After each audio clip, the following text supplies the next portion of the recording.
Hello, it's John here from Red Dice Diaries, trying something a little bit different today. I've not got a game on, having cut my gaming down a little bit, so I thought I'd try something a little bit different in terms of content. We're going to be doing a flip through of a book that I've recently acquired, the Chronicles of Amherth by Small Niche Games. And obviously we're not going to be covering it all in detail. We're just going to be flipping through it, looking at a few things I think interesting and talking about it. This book is written by Peter C. Spahn. Hopefully I'm pronouncing that correctly. And the idea is it's a Labyrinth Lord campaign setting designed to give you a ready-made and manageable fantasy setting. And we're just going to be talking a little bit about it and flipping through. Now, this is my first time using Restream to try and broadcast to Twitch and to my YouTube simultaneously. Obviously it also allows me to monitor the chat, or I'm only using the free version. If we get some people in, I can see Jason Connolly's already dropped in and said good luck with the experiment, so thank you very much, Jason. I'll try and respond to messages as I can if they pop up, if we get any people listening, but I believe there's a slight delay on the free version of Restream, which is what I'm using, so just bear with me. Anyway, without further ado, let's crack on with looking at this. So you can see over there, there's the PDF version of Chronicles of Amherth. I've got the softcover version here, which is like A4 size if you're in the UK.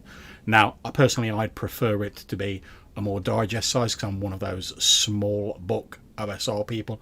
I love my tiny books, what can I say? But this is pretty cheap. It's a couple of dollars for the PDF, and I think it's $5 or less for the print copy, postage and packaging notwithstanding. But I'll put all the links to that down in the description so you can have a look at where that is on drive-through, etc. So let's start having a look through.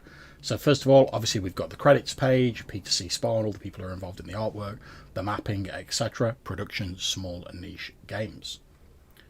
We go on to this lovely black and white map, which reminded me very much of the sort of Tolkien-esque, like Lord of the Rings style map, where you've got your sort of like your Americas, I suppose, your new worlds on one side, and you've got like your old worlds on the other side. And they made what I think is a really nifty choice to have the cover just be like a faded version of that map with the text in front of it. There's no sort of garish visuals on it. It's very simple, very black and white, no nonsense. And I really like that. So moving on, we get to the Chronicles of Amherth, which is basically just them sort of setting out their stall and telling you what's going to be going on in this book. And I like it when designers do that because it lets you know from the first few pages what you're actually going to get in terms of, the content of the book. So we see here, as I said previously, it's a Labyrinth Lord campaign setting designed to provide new Labyrinth Lords with a ready-made and manageable fantasy setting from which they can quickly launch a new campaign. Apparently it contains world history, a backstory, timeline, and meta plot. But the meta plot and all that sort of stuff's been kept to a minimum, so, like I say, it's easy to manage.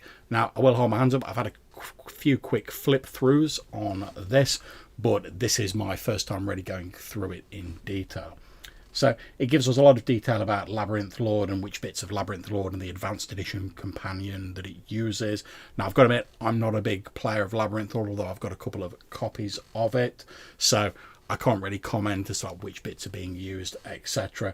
It also mentions that with the cooperation of companies like Goblinoid Games, Faster Monkey Games, Brave Harveling, etc., they've created an alternate version of the Duchy of Vainwall setting, which I've got to admit, I'm not particularly familiar with.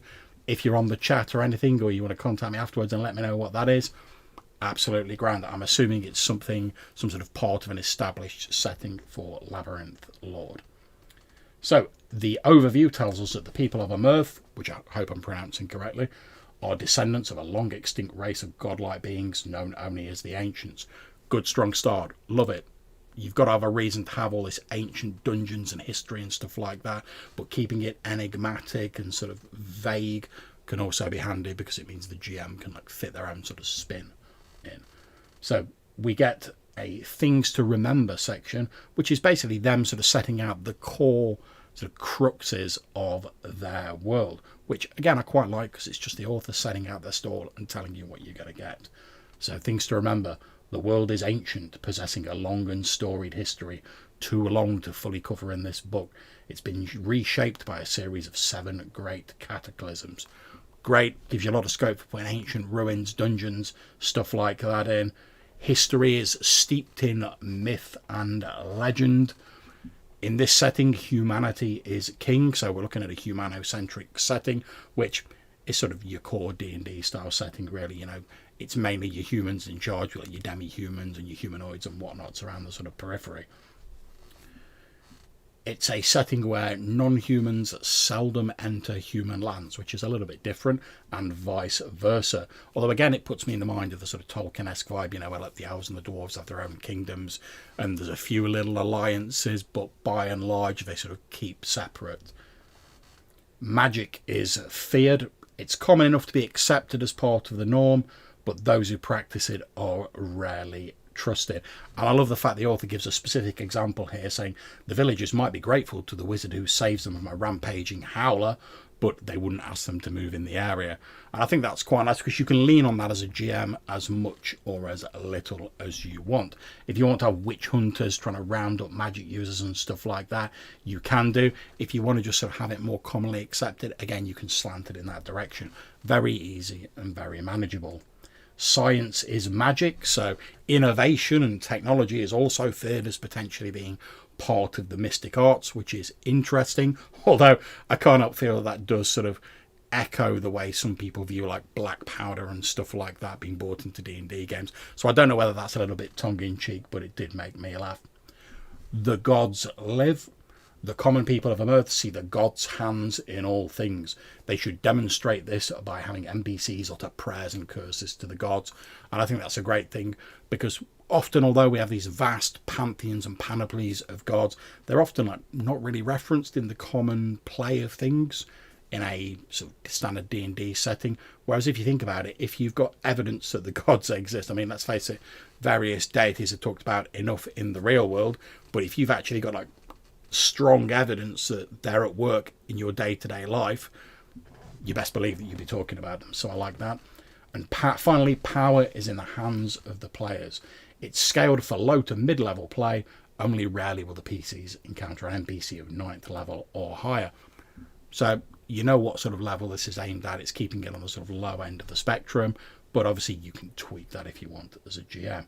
They've got a few additional products planned to be released for those, including a guide to the Duchy of Vanewall and a guide to the Republic of Westport. We then move on to a section called the Gods of Amherth, which again, bringing in these important deities and trying to hard bake them into the setting. We're told there are 5 major human religions in the known world of Amherth, that of 𝗧𝗜𝗠𝗘𝗦𝗦, Majabi, Skald, Corland, and Pax of the Sky Realm. Each worships a single pantheon of 12 diverse gods, which are detailed below. Obviously, we won't go into all of them, but we'll just have a look at a couple of them. Each individual god is associated with one or more aspects or areas over which they hold sway. And we're told that the basic sort of mythologies of all of these different religions sort of follow the same deal, where originally there was one sort of uber god who there's this like incomprehensible force of like cosmic allness that then split itself off into good and evil, and the rest of the divinities came from there.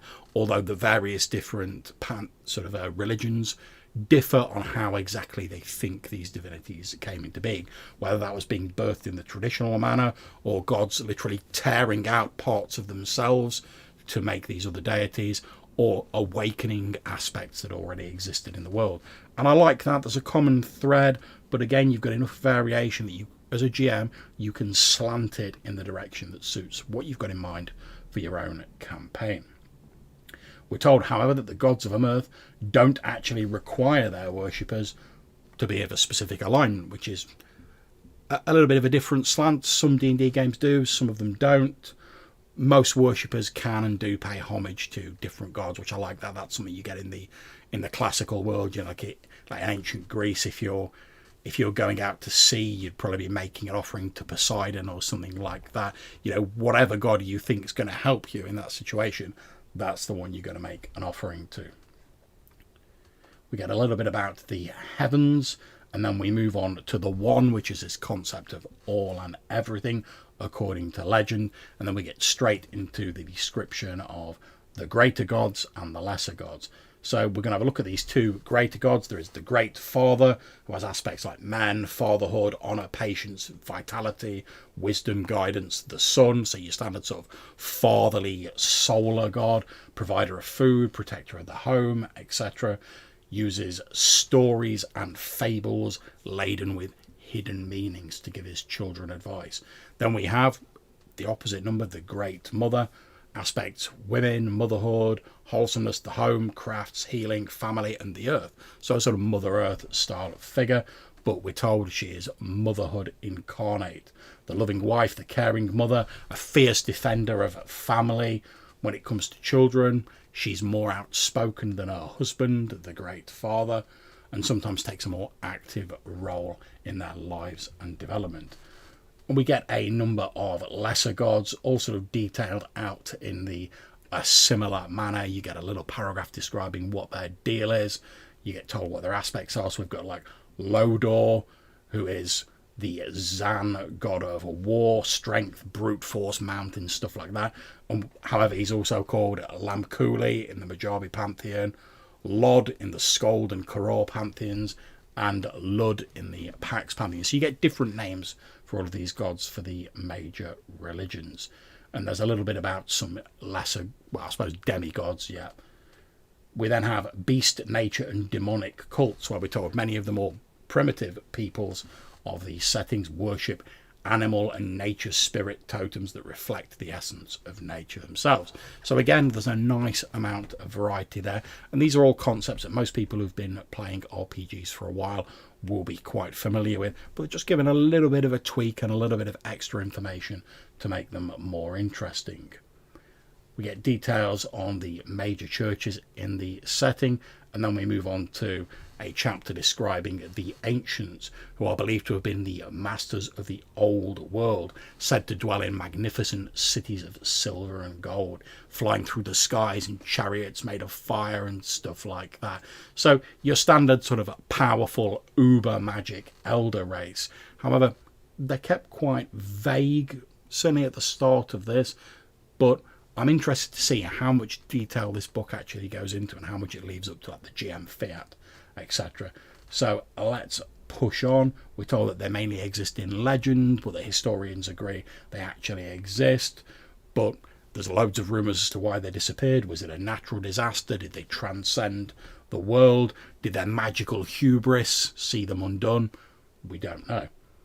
As we scroll on, we're told that although they're gone from the world, the sort of legacy, you know, like the items, the hidden places, the magics, stuff like that that they've left behind are still a sort of clear and present danger, I suppose, and a fact of the campaign world that you can bring in as and when needed.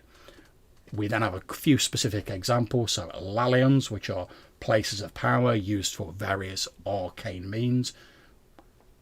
Tekla, which are rare magic items and weapons that were crafted using the magic of the ancients.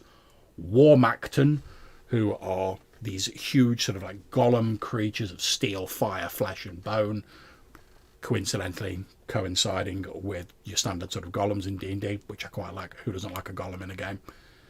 We're told that they were created with elder sorceries in ancient times to fight wars and such alike, but they ravaged the earth and caused the destruction of many nations and people.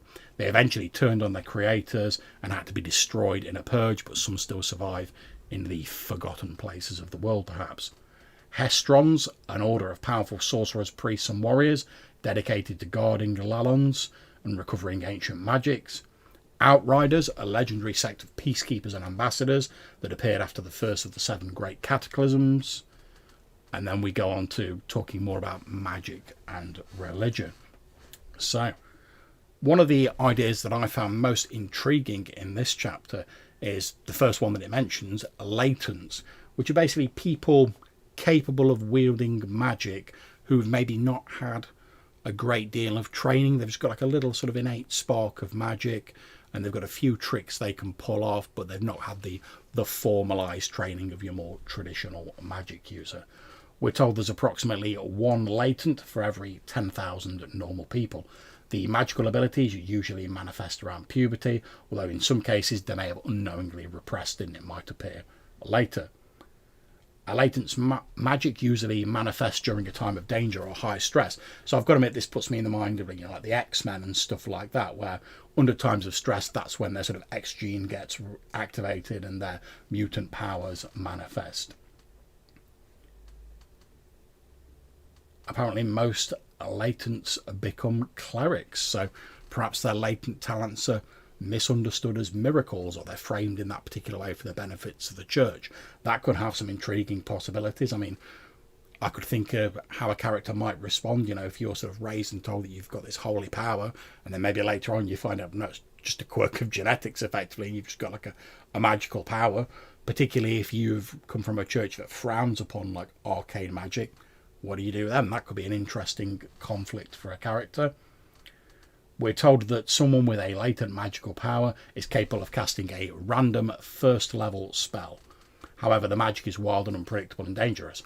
When they try and harness the power, they should make a roll on the spell table to determine which spell manifests. There's a 50% chance the spell targets the character's enemies, and a 50% chance the spell targets the character's friends. Once they begin training as a magic user or a cleric, the character's normal spells take the place of this. So it really is a pretty dangerous thing to be around, depending on what random spell kicks off and whether it targets your friends or your enemies. I mean, let's face it, if you're a latent and you're fighting against some orcs or some other stereotypical bad guy, suddenly it pops off a random like healing spell. That could be great if the random look of the dice targets your guys. What if it targets the enemy guys and suddenly like the orcs' wounds are healing up and stuff like that? I could see that being fun under certain circumstances, but I think as a GM you'd maybe have to sort of make a few judgment calls on that, because I think it could be quite frustrating under certain circumstances. So if you've got to the end of the game and you're doing like the climactic battle and suddenly some spell whaps out that's going to take out half your allies, that could be pretty unlucky. I mean, you might say, depending on what sort of campaign you're running, that's just the luck of the draw, but I don't think it'd work for everyone's campaign.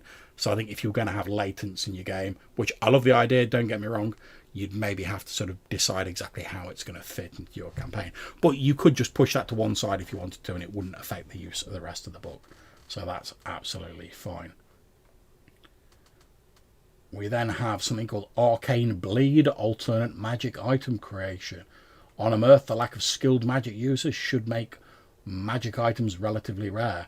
However, it's not the case. In addition to being created by wizards, magic items are created through a process known as Arcane Bleed.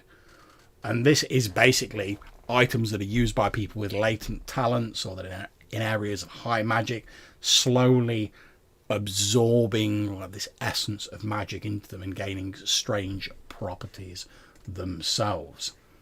So let's have a look, see if we can find exactly how this works. So we get an example here. For example, a latent who was known as a great warrior might unknowingly empower his sword to give a bonus to attack. The cloak, walking stick or musical instrument of a renowned storyteller might give a bonus to charisma. That's quite interesting. So basically whatever you're good at and whatever you do a lot, that may empower your gear. That's quite interesting. It doesn't really seem to give any sort of a strong like mechanical sort of way of doing this, but it's an interesting concept, and obviously as a GM you can use it to justify why, even if there's not a lot of magic users, there's still magic items dotted around because of this like arcane bleed. So that's absolutely fine. We go on to the section called adventuring, and we're told that adventuring is a time-honoured profession throughout the known lands of Amherth. Adventurers are treated as heroes by the populace and can expect a bit of hospitality. And we're told that there's like an official adventuring guild based in Guildland. A very appropriate name for it.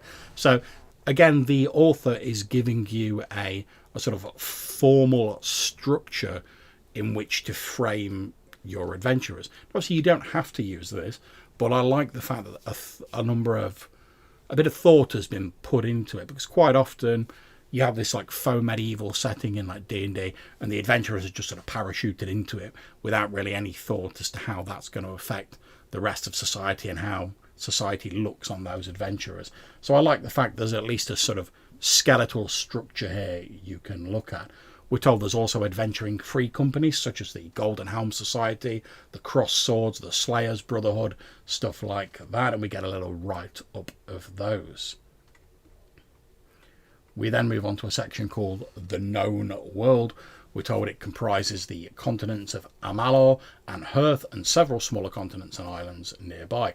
The recent history, so just before the start of your campaign setting, has been marred by wars and rebellions fought against a conquering empire that until recently had ruled this region of Amherth for hundreds of years. This is the Empire of 𝗧𝗠. And we're told that it's left its mark in a number of different ways, down to like the calendar used as the one that was enforced on people by this tyrannical empire. Most people were forced to speak the language of 𝗧𝗠, so that's become like the common tongue in this setting, which again, it's quite interesting because often we have a common tongue just for convenience sake in a fantasy setting, but we don't really get much thought into that. Well, why does everyone speak this common tongue, even if they're from different species? How does that work? So having this past sort of overarching evil empire, I suppose you could call it, that once controlled everything and enforced this on people, not only does it give you a nice bit of history and like a good bad guy that everyone can get behind hating, it also helps tie all of these sort of these disparate elements like the common language together with like a good sound reason. Likewise, we're told a lot of the coinage now available comes from 𝗧𝗠, and we get a little bit of a timeline of sort of major events through the different ages. It's all sort of kept fairly loose and just sort of lightly touches on the major wars, natural disasters, kingdoms rising and falling and stuff like that. Again, staying in sort of clear focus on the book's theme of keeping things easy to use and keeping them manageable, which again I think is a great thing, because when you're a GM, you're picking up a setting, you're probably enthused about it, that's why you've picked it up. You want to be able to get it to the gaming table and jump straight in. You don't want to go, I've got this great setting, I can't wait to run it. Oh, I'm gonna have to spend like 3 months sat down like reading all this background material and trying to like force it into my noggin, and then I'm going to have to work out how I can sort of condense it down to give the players a version of it, or I'm just going to lump them with a load of homework as well. And let's face it, we want to get into enjoying the game, that's the enjoyable bit, as soon as we can without having to do loads of extra homework. So let's carry on moving through this section. I'm not going to dwell on this, although there's a nice little bit of artwork there of this, of some sort of strange creature rising up out of the ground. Very stark black and white artwork, which again conveys that old school feel. I really love that style of artwork. Again, we move on. We've got like a bit of a section zoomed in of the main map, which I think, although it's fairly simple as far as these things go, I think it does the job perfectly well, and it makes me think it's an old school fantasy setting. That's the sort of map that I would expect and want to see when I'm looking at an old school book. And again, as I say, I'm not going to dwell on all these different sort of places, but you get a breakdown, adventure hooks, information about the military, the people, the major cities on various continents, etc. And let's just pick one of them to have a little bit of a closer look at. So as we continue scrolling down, let's just stop here. We're going to look at regions of Hearth, the Great Desert. It's a huge region of dry, desolate land broken up by a smattering of oases and occasional fertile valleys. It's home to bands of nomadic tribesmen who tend herds of camels and mountain goats. We're told here that the basic standard is a red 5-pointed star with a crescent moon on a white background. It's ruled by a regional governor, the practical Bruto Malari, who rules the southern province of 𝗧𝗠 from his seat in Southport. The Balladic people of the desert and city are ruled by tribal leaders who are closely advised by holy men. Southport is garrisoned by a 𝗧𝗠n legion, and the Baltic tribal culture emphasises bravery, justice, and self-sacrifice. We've got your sort of desert nomad warriors there. We get a bit of detail on the major city and a little bit more about the people, the Balladi, dwell in nomadic tribes. They're a proud, practical people accustomed to suffering and hardships. The older Baladi see the current occupation as a passing phase, and like the desert, they expect to be here long after the Zan are gone.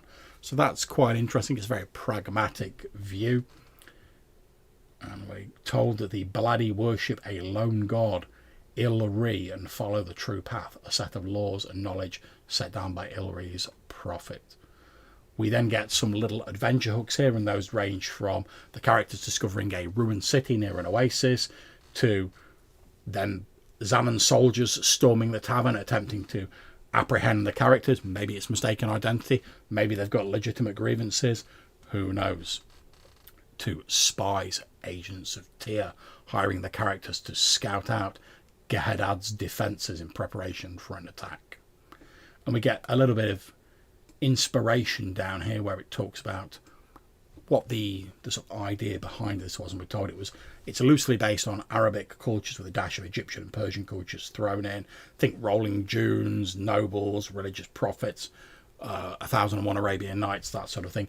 And I like that, I know I'm saying I like a lot, but there's a lot to like in this book, so there you go. But I do enjoy the fact that the author's giving you some of their inspiration. So if you wanted to create a campaign that's set entirely in this area, you could go and have a look at some of that inspiration to give you further ideas. I'm going to keep scrolling down. Obviously we're dealing with Amalur here, another of the continents, so we get another zoomed in bit of the map. I keep scrolling through that. As you can see, it's got this lovely 2-column layout, very nice and clear, occasionally broken up with these lovely pieces of black and white artwork, like the Great Vein Wall there. And it doesn't go overboard with the art, but there's enough in there to give you an idea and a flavour of what they're thinking. So let's keep scrolling down here.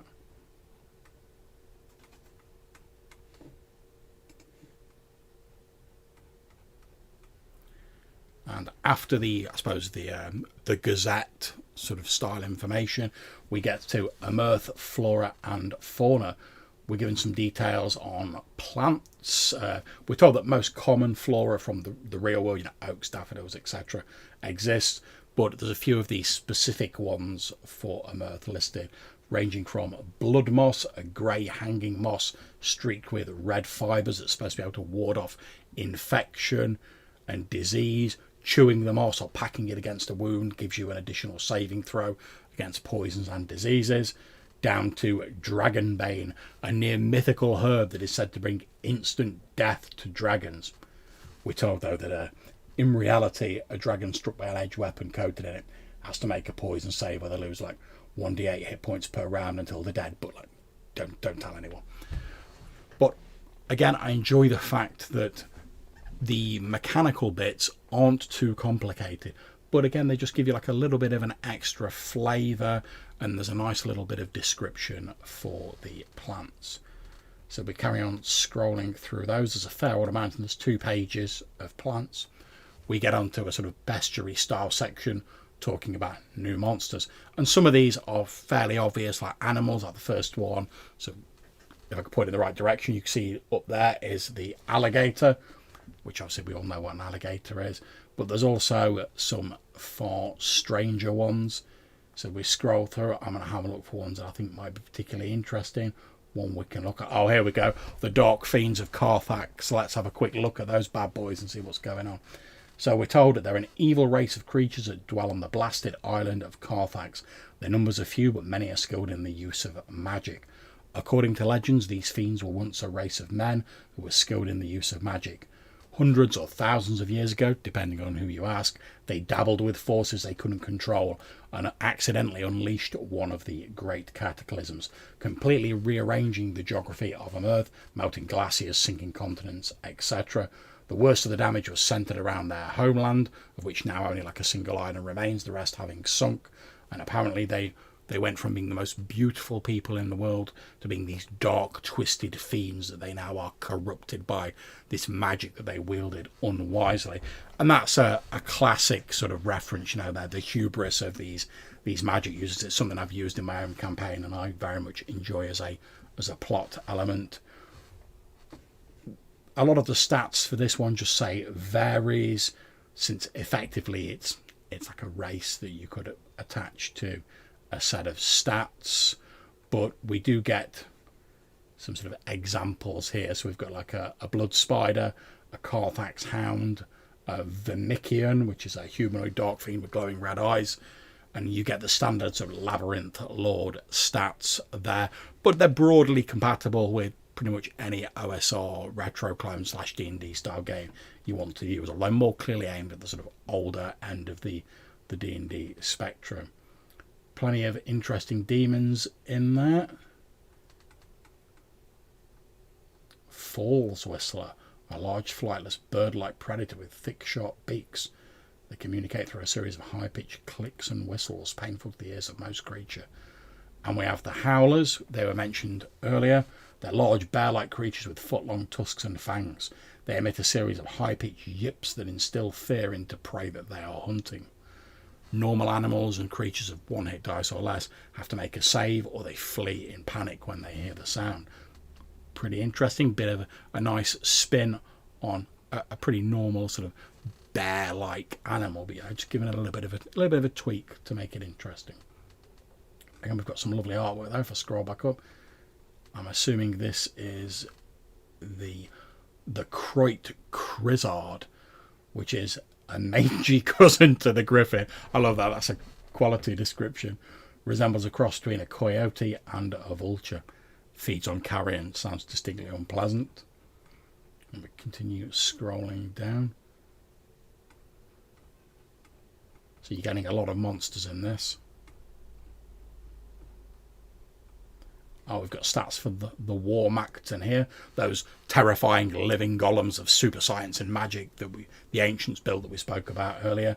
And there's a couple of different ones here. So there's the Asterix, aka the Slicer, an ancient 𝗧𝗜𝗠𝗘𝗦𝗧𝗔𝗠𝗣𝗏 that roams the deep reaches of Westport's labyrinth sewer system. It appears as a rotating steel ball the size of a boulder with glowing red eyes in its centre. It is surrounded by an array of revolving scythes that never stop moving. We also get the Glish, an ancient 𝗧𝗜𝗠𝗘𝗦𝗧𝗔𝗠𝗆𝗏 that resembles an armoured wagon with a large pipe on top and tracked tread. So basically a fantasy tank is pretty much what we're saying.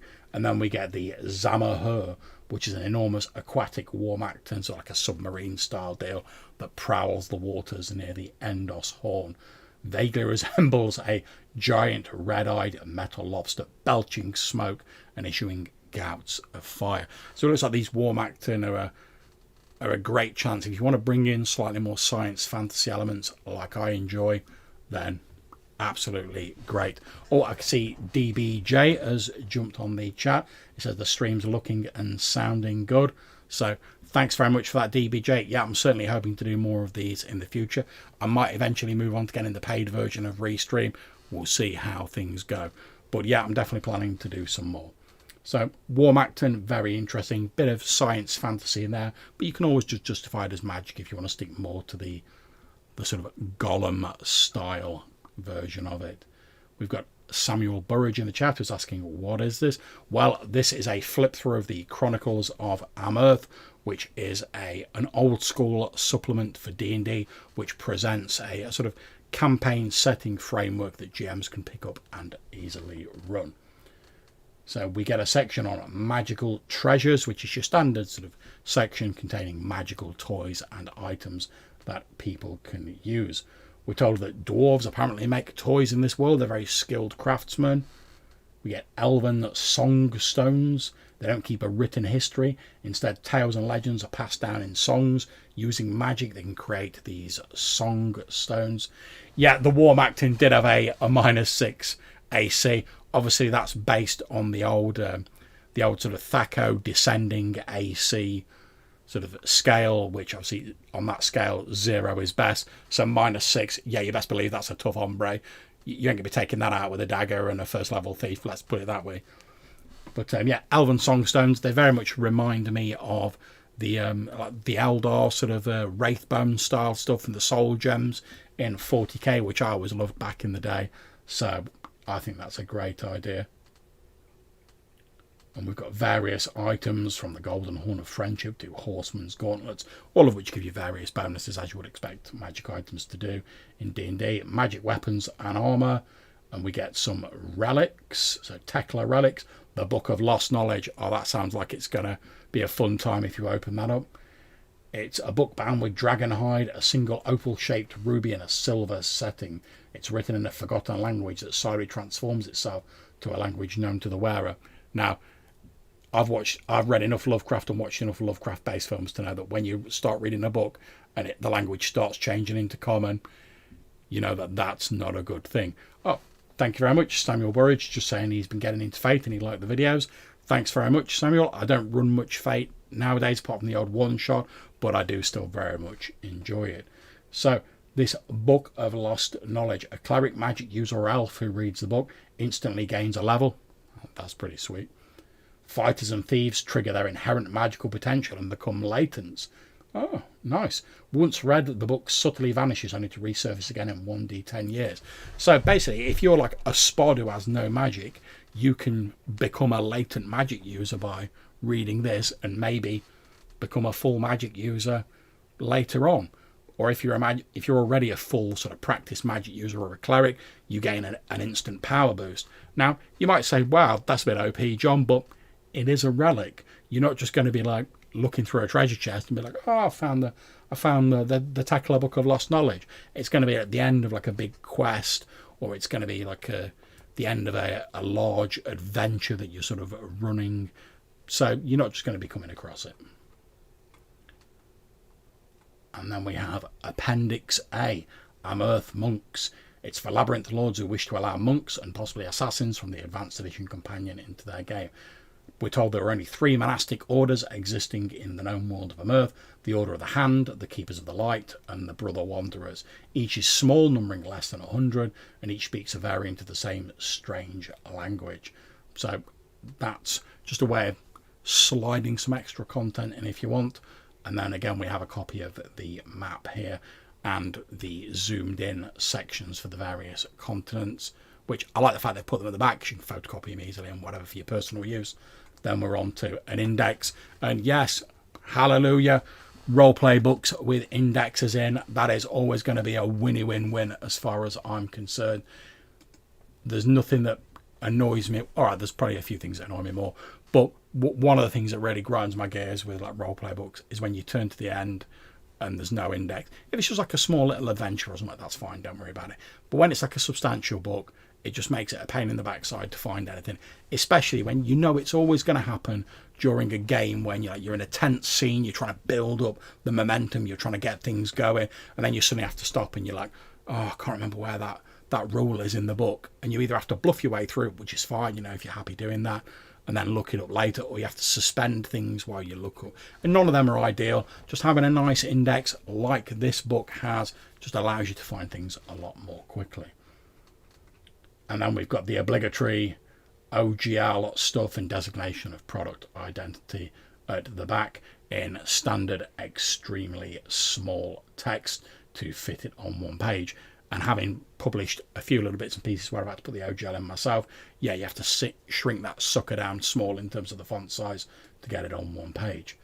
So we'll go back to the title page, the cover, if you will. Well, like I say, you can see that sort of grayed out version of the map on it. And what do I think of the Chronicles of Amherth? I think it's a really useful book that's quite an enjoyable read. Now, is it the best and most elaborate fantasy setting you're going to come across? No, of course it's not, because it's trying to give you something basic, and I don't mean that in a bad way, but it's trying to give you something that if you've played D&D or you've seen any fantasy TV series, films, you've read any fantasy novels, you will be familiar, at least in passing, with some of the stuff that is in this book, and it gives you a very easy on-ramp to actually run a campaign set in Amherth.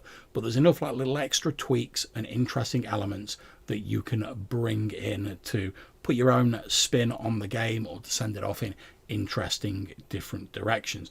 And I think any sort of relatively experienced GM could pick this up maybe flick through it a couple of times and then immediately start running a campaign in it, and I think you'd be pretty much good to go with everything you need. And to be honest, I don't think it'd take even a more novice GM, and I don't mean that in a bad way, but a less experienced GM, I don't think it'd take them a great deal more time, to be honest, to read through this, pick where they want to run their game set in this world, pull a few things out of this book that they can use, and then immediately start running. And that's where I feel this book really excels. It's giving you a lot of stuff that's very easy to access, but has its own little spin on it. But it's not so weird and wacky. And I know there's been a lot of books where the wackier the better seems to be the motto. But I'm a big unashamed fan of like more vanilla fantasy. I think there's a reason why it's popular and why people sort of know those tropes. And it also makes it very easy for you to get people into a game because they know the sort of thing they're going to be getting. And then you can start pulling in a few of these different little things to expand it and make it unique and put your own sort of flavour on it. But you need to get people interested before you can do that. And no, you cannot buy it in landscape format, Jason Connolly. We'll have less of that sacrilegious talk around here. And for those of you who don't know, I can't be doing with like landscape books. I like my books portrait, like they should be, on so they fit on my shelf and I can look at the spine. Like I say, personally, I'm not a massive fan of soft covers. I prefer hard covers. But I think in order to keep the price down on this, going soft cover was the way to go. And like I say, I think it's the PDF's like a couple of dollars, and I think the print copy's like $5 US on Drive-Thru-RPG. It's print on demand, and it's pretty good quality as these things go. It's all black and white all the time, which has allowed them to keep the price down. Simple layout, nothing overly complicated that's going to boggle your mind. Just good, simple, straightforward idea fodder that you can use and easily put into a game. There's plenty you could pull out of here, even if you don't want to run a game set in Amherth. You could pull out the magical items, you could pull out the monsters, the War Mactor, maybe appearing in my game soon, but don't tell my players.